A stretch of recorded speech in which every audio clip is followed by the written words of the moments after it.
Merci Annie et Julie pour l'invitation pour le symposium. Ça me fait plaisir de poser la classe aujourd'hui et de commencer avec cette présentation qui aura donc pour objet, oui, l'observation et de l'enfant dans le cadre du jeu. Donc, je vais avec les grands axes que tu viens de présenter. Donc, observer et accompagner l'enfant dans le jeu de faire semblant plus précisément pour soutenir le déploiement de ses habiletés de fonction exécutive.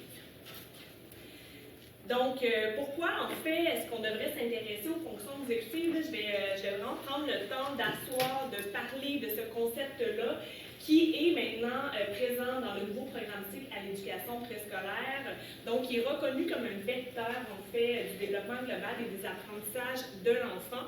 Il y a de plus en plus de chercheurs qui s'y intéressent, donc à pouvoir reconnaître, à pouvoir soutenir ces habiletés-là, parce qu'on voit des liens entre les fonctions exécutives des enfants et les autres habiletés, en fait, reliées à tous les domaines du développement global. Donc, en lien avec les habiletés ultérieures, notamment en mathématiques, en lecture, le développement langagier, le fonctionnement cognitif en général, habiletés socio-émotionnelles, on voit aussi des liens avec les habiletés motrices chez l'enfant. Donc, bref, il y a de plus en plus de chercheurs qui reconnaissent ces habiletés-là comme étant une fondation, en fait, sur laquelle vont reposer donc d'abord la réussite éducative, mais aussi le bien-être de l'enfant et la santé physique en général, d'où l'importance, donc, de les reconnaître dès l'éducation préscolaire. Qu'est-ce que c'est? Les fonctions exécutives, en fait, ce sont des habiletés complexes, donc des habiletés cognitives de haut niveau, qui sont dites complexes, qui permettent à l'enfant et à toute personne, donc, d'orienter ses actions, de vraiment être en mesure de déployer, finalement, des actions en vue d'atteindre des objectifs au quotidien, de raisonner, de planifier, d'inhiber des comportements qui ne sont pas appropriés pour la situation dans laquelle on est engagé. Donc, ça nous permet, par exemple, pour l'enfant en contexte éducatif, de s'adapter à l'environnement. Ça lui permet de faire face à des défis, de rester concentré sur les situations qui sont proposées, de résoudre des problèmes, etc. Dans le programme cycle à l'éducation préscolaire, on les définit comme un ensemble d'habiletés cognitives qui vont permettre à l'enfant de contrôler de façon intentionnelle, et ça c'est important, donc c'est vraiment une mobilisation de la part de l'enfant qui est intentionnelle, de ses pensées, de ses émotions, de ses comportements, de ses actions verbales et non verbales dans ses activités quotidiennes. Je sais que 20 minutes, ça va quand même assez rapidement, donc je vais y aller aussi assez globalement pour ce que c'est en fait les habiletés de fonction exécutive. Mais dans la littérature, on s'entend sur le fait qu'il y aurait 3 composantes principales qui sont rattachées aux habiletés de fonction exécutive. Et donc, on retrouve d'abord la capacité d'inhibition, qui représente la capacité de l'enfant à contrôler ses actions verbales, ses actions non verbales, ses émotions et la capacité à résister à la distraction. On peut parler en fait de résistance aux interférences notamment. On parle ensuite de la mémoire de travail qui réfère à l'habileté de l'enfant à stocker, à récupérer des informations dans sa mémoire en vue d'utiliser ces informations-là dans d'autres situations de façon appropriée. Donc, ce n'est pas simplement de se rappeler, mais c'est également de réutiliser les informations qu'on a stockées en mémoire dans d'autres contextes. À ces 2 premières composantes, on retrouve la flexibilité cognitive qui s'y greffe, qui apparaît un petit peu plus tard dans la séquence développementale, qui en fait nécessite la mobilisation de l'inition et de la mémoire de travail, et qui réfère ici à la capacité de l'enfant à changer de perspective, à alterner son attention d'une situation à une autre. On voit aussi des liens avec la créativité chez l'enfant. Et enfin, on voit également des composantes d'ordre supérieur, dont la planification, l'organisation, qui apparaît également en fait, dans la séquence de trajectoire développementale à l'éducation préscolaire. En fait, si vous voyez le graphique ici, on voit que les habiletés de fonction exécutive émergent dès la naissance et elles se développent tout au long de l'enfance, de l'adolescence jusqu'à l'âge adulte. Mais il y a certaines périodes qu'on considère comme étant sensibles dans le développement, dont la période préscolaire qui en fait coïncide avec la maturation accélérée des aires cérébrales en fait qui sont associées. Donc c'est une période en fait clé pour reconnaître les habiletés et pour être en mesure de les soutenir, notamment en contexte éducatif. Comment est-ce qu'elles se déploient? Donc, comment est-ce qu'on peut les observer chez les enfants? Bien, sur le plan de la pratique, si on se ramène encore une fois au programme cycle à l'éducation préscolaire, on suggère que les enfants sont amenés à mobiliser, à déployer ces différentes habiletés-là dans tous les contextes de classe, notamment lorsqu'elles sont soutenues par l'adulte dans les situations de jeu. Par ailleurs, sur le plan de la recherche, on en sait peu en ce moment sur la manière dont l'enfant peut réellement manifester ses habiletés en contexte qu'on peut dire écologique, donc en contexte naturel, comme en classe d'éducation préscolaire. En fait, la majorité des chercheurs en ce moment qui examinent, qui s'intéressent aux fonctions exécutives, utilisent davantage des mesures, soit des tests de performance, où on va en fait mesurer les habiletés de fonctions exécutives en dehors de la classe, où on peut voir également des mesures rapportées, par exemple par le parent ou par la personne enseignante, qui réfèrent davantage donc à des perceptions de la part des adultes qui entourent l'enfant, et donc on peut voir aussi certaines limites de ces tâches-là. Il n'y a pas d'outils d'observation, en fait, qui existent, du moins à ce jour, et qui est validé, qui permettent d'aller observer l'enfant dans les différents contextes de classe. Par contre, lorsqu'on parle d'observation, puis Annie vient tout juste de le mentionner, le jeu est reconnu comme un contexte d'observation par excellence à l'éducation préscolaire. Entre 4 et 6 ans, donc c'est vraiment le contexte dans lequel l'enfant va s'engager de façon naturelle, et ça va amener l'enfant en fait à mobiliser différentes habiletés qui sont rattachées à tous les domaines de son développement global. Donc, on peut penser que c'est un riche terrain d'observation pour reconnaître la façon dont l'enfant peut mobiliser ses habiletés de fonction exécutive. Il y a de plus en plus de chercheurs qui s'intéressent d'ailleurs au lien entre jeu et habileté de fonction exécutive, particulièrement le jeu de faire semblant. En fait, je me doute que la plupart, vous savez ce que c'est le jeu de faire semblant ou le jeu symbolique. Hein, on le voit aussi dans le programme cycle à l'éducation préscolaire. Mais donc, ce type d'activité est reconnu en fait comme l'activité maîtresse chez l'enfant entre 3 et 6 ans. Donc, ce serait le type d'activité qui amènerait le plus de gains sur le plan développemental. Si on réfère, par exemple, par rapport aux fonctions exécutives, bon, peut voir différentes manifestations. On peut penser en fait que l'enfant va être en mesure de mettre en place ses habiletés d'inhibition en revêtant les traits d'un personnage, en planifiant un scénario de jeu qui est riche avec des règles prédéfinies qu'il a lui-même créées en fait dans le cadre du jeu symbolique, qui va l'amener aussi donc ce scénario-là, les rôles, les règles, à faire preuve d'inhibition, à faire preuve de flexibilité mentale en intégrant également la perspective des pairs avec lesquels il joue.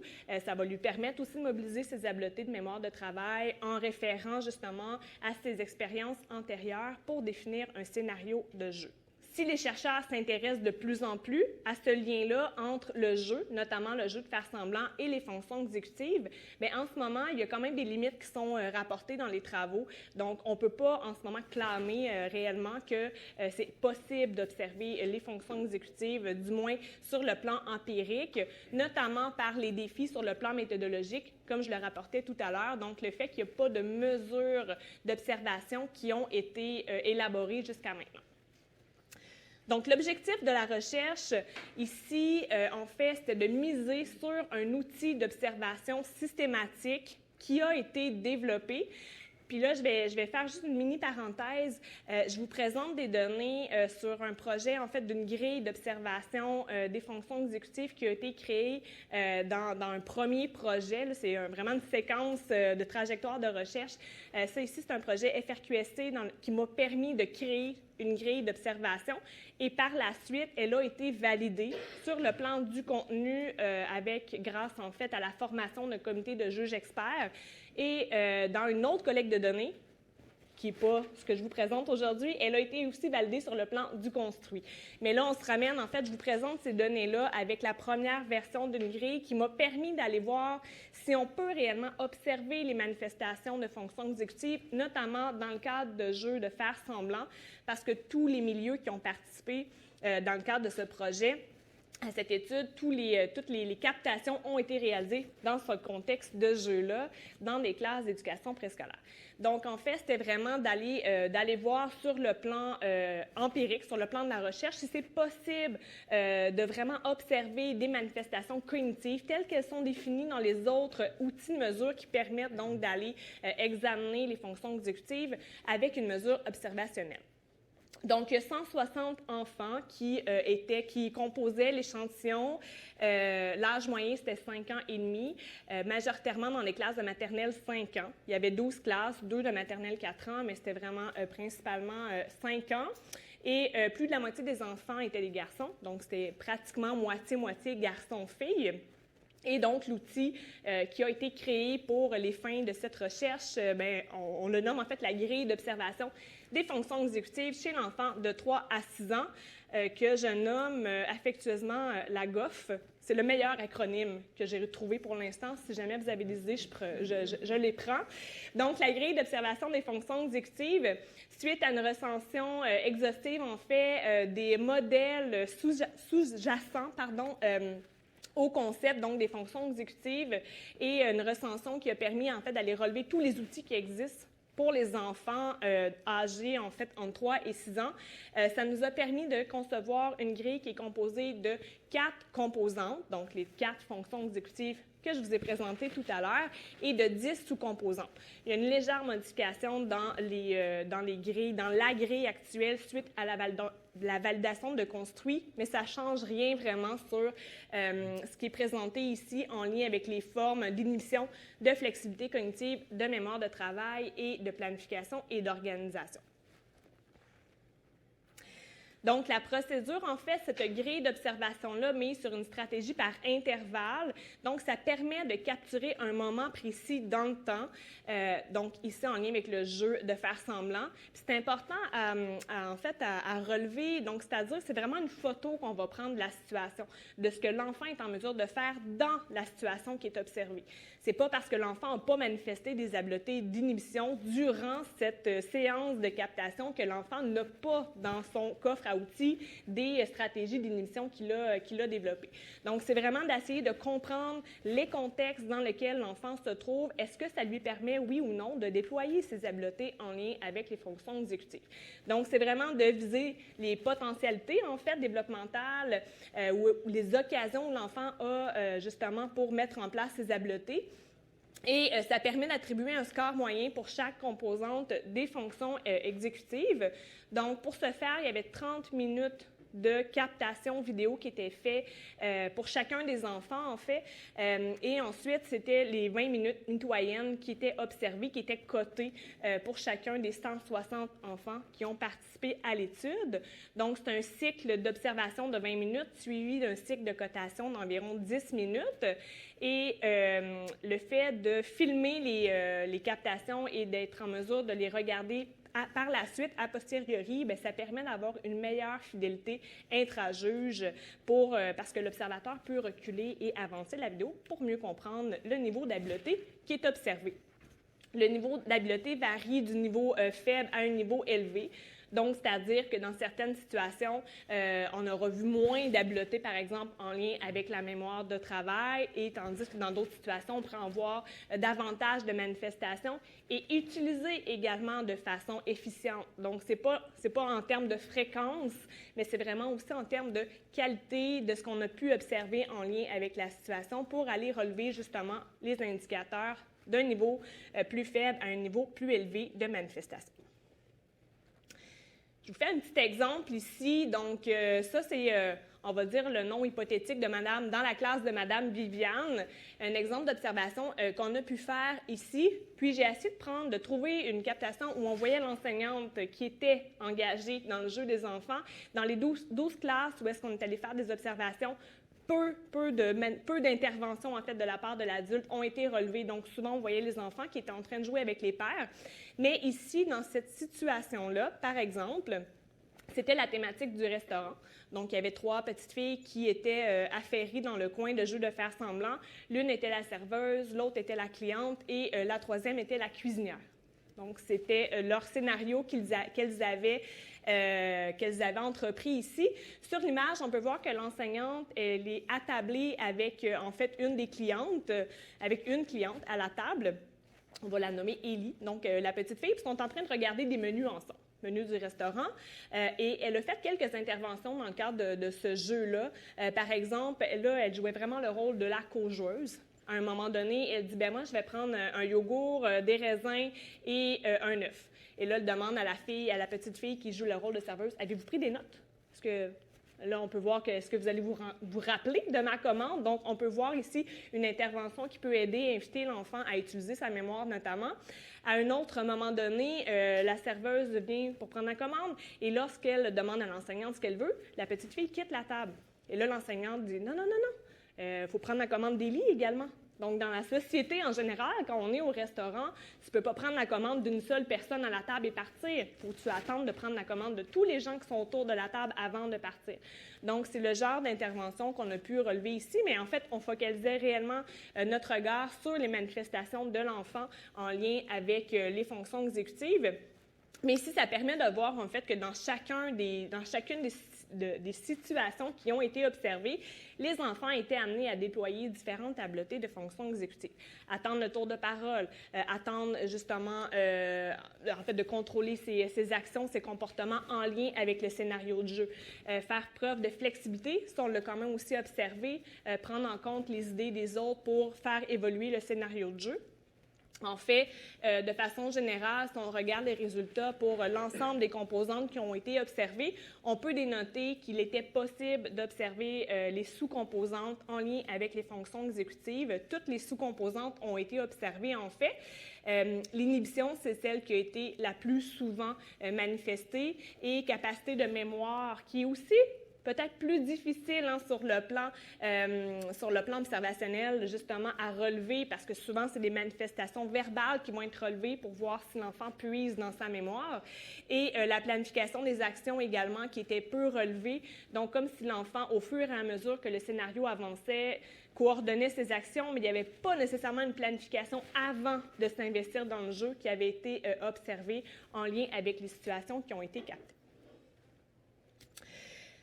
Également, tout à l'heure, je disais qu'il y avait à peu près moitié-moitié pour l'échantillon garçons-filles. On a vérifié selon le sexe des enfants s'il y avait des différences. Il n'y en avait pas pour les capacités d'inhibition et de flexibilité cognitive, mais les filles présentaient un niveau plus élevé significativement en lien avec la mémoire de travail et la planification et le score total en lien avec toutes les composantes et les sous-composantes des fonctions exécutives en comparaison avec les garçons. De façon générale, on peut voir qu'il était possible, justement, d'observer, c'est vraiment des données descriptives, puis avec le peu de temps, je m'arrête là vraiment pour les résultats, mais ce que je voulais vraiment aujourd'hui discuter avec vous, réfléchir avec vous, c'est que ce contexte-là de jeu, de faire semblant, bien, on peut voir que c'est, oui, possible d'observer, de relever des habiletés de fonctions exécutives chez les enfants. Peu importe leur culture, peu importe les connaissances des enfants, leur intérêt, ils vont s'engager de façon naturelle dans les scénarios de jeu lorsqu'ils sont liés à leur vie quotidienne. Donc, on doit avoir des référents pour être en mesure de faire semblant et d'utiliser ces connaissances. Donc, par exemple, s'occuper d'un enfant, préparer un repas. Il y a d'ailleurs des chercheurs qui soulignent que le jeu de faire semblant, mais ce serait vraiment un outil important, d'abord pour reconnaître les habiletés qui sont associées aux fonctions exécutives et ensuite pour les soutenir. Donc, il faut d'abord être en mesure de les observer, de les reconnaître pour être en mesure ensuite de bien soutenir les enfants. Et là, je me suis questionnée en lisant plusieurs textes en ce sens-là et en vous présentant ici le contexte de jeu de faire semblant, parce qu'en observant les enfants, je me demandais, mais est-ce que l'enseignant, on s'attend qu'elle soutienne les habiletés de fonction exécutive ou qu'elle soutienne la capacité de l'enfant à s'engager dans le jeu de faire semblant? Donc, il y a des chercheurs, en fait, qui soutiennent que ce serait plus important d'aller soutenir la compétence à jouer de l'enfant pour que celui-ci puisse ensuite mobiliser ses habiletés en lien avec les fonctions exécutives. Donc, pour que l'enfant soit en mesure d'aller mettre en place ces habiletés cognitives-là, bien, il doit être en mesure justement de jouer de façon compétente. Donc, Pour l'enseignante, bien, c'est de penser, puis tu l'as tout à l'heure abordé, Annie, tout ce qui est l'organisation spatio-temporelle, notamment les thèmes qui sont proposés aux enfants lorsqu'on parle de l'organisation du jeu de faire semblant dans la classe, de prévoir plusieurs moments dans l'horaire. On le voit dans le nouveau programme C qu'il y a 2 périodes de jeu libre de au moins 45 minutes à 60 minutes qui doivent être planifiées, mais c'est vraiment de penser aux occasions qu'on va aller offrir aux enfants pour être en mesure de jouer, mais d'apprendre à jouer aussi pour ensuite être capable de mobiliser leur habileté de fonction exécutive. En lien avec les fonctions exécutives, il y a des chercheurs qui ont démontré qu'il y avait une plus grande, en fait, il y avait plus de lien entre la fréquence de jeu et la mobilisation des fonctions exécutives versus la qualité ou la complexité du jeu et les habiletés des enfants. Donc, plus ils ont d'occasions, bien, plus ils auront justement le loisir de s'adonner à des situations qui sont riches, qui vont lui permettre donc de mobiliser leur habileté. Aussi, petite parenthèse avec les sexes, donc tout à l'heure je disais qu'il y avait une différence qui était observée. Lorsqu'on parle de compétences à jouer, bien, il y a des chercheurs qui ont relevé que les garçons et les filles, justement, on peut aussi voir des différences en lien avec la façon de jouer, la façon de s'investir dans le jeu de faire semblant. Il y a Jones et Glenn, notamment, qui avaient démontré que les filles avaient tendance à avoir plus de facilité à revêtir des rôles, tandis que les garçons avaient davantage, en fait, on pouvait observer davantage des manifestations en lien avec les objets, donc de faire semblant avec le matériel, avec les objets. Quoi qu'il en soit, ça invite à se questionner sur les thèmes qui sont proposés, le matériel qu'on va aller disposer justement aux enfants, puis la façon dont on va aller soutenir leur engagement dans le cadre du jeu de faire semblant. Donc, l'engagement, bien, pour que l'enfant se sente engagé, bien, on doit considérer sa perspective, ses intérêts, sa culture, ses connaissances, pour qu'il puisse avoir des référents, pour qu'il puisse développer justement ces scénarios de façon de plus en plus élaborée et riche pour mobiliser ses habiletés de fonction exécutive et pour être à l'aise d'aller explorer l'environnement. Donc, pour ce faire, bien, il faut que les rôles et que les scénarios qui sont proposés soient intéressants, pas trop complexes non plus, donc il faut que ça se trouve dans la zone proximale de développement de l'enfant et qu'ils soient significatifs pour l'enfant. En lien avec les fonctions exécutives, bien, il y a un lien qui a été démontré notamment entre l'intérêt de l'enfant à revêtir certains traits d'un personnage. Dans cette étude-là, ils ont présenté des personnages soit Batman ou Dora l'exploratrice. Puis les enfants, lorsque ça les intéressait davantage, bien, ils étaient plus engagés dans leur jeu et on voyait plus d'effets sur leurs fonctions exécutives. Donc, c'est vraiment, en fait, ces données-là et ces réflexions-là, bien, ça invite, ça témoigne l'importance de considérer la perspective des enfants pour justement ensuite aller soutenir leurs compétences à jouer et leurs fonctions exécutives. Donc, pour conclure, en fait, bien, les fonctions exécutives sont considérées comme un vecteur des apprentissages et du développement de l'enfant. Et d'un autre côté, bien, c'est reconnu que le jeu de faire semblant, c'est l'activité la plus susceptible de générer des gains développementaux à l'éducation préscolaire, à l'âge préscolaire. Par ailleurs, il y a peu d'études qui ont permis d'aller les mesurer, d'examiner les habiletés de l'enfant en contexte de jeu de faire semblant. Et donc, c'est en créant un outil d'observation systématique et en le validant, en fait, bien, ça nous permet d'aller relever que oui, on peut aller observer les habiletés de fonction exécutive dans le cadre du jeu de faire semblant. Et donc, on peut les reconnaître en classe. Si, en tant que chercheur, on peut les reconnaître, bien, on peut penser que les personnes enseignantes pourraient également être en mesure de les observer, notamment dans les situations de jeu, pour ensuite être en mesure de les soutenir. Merci.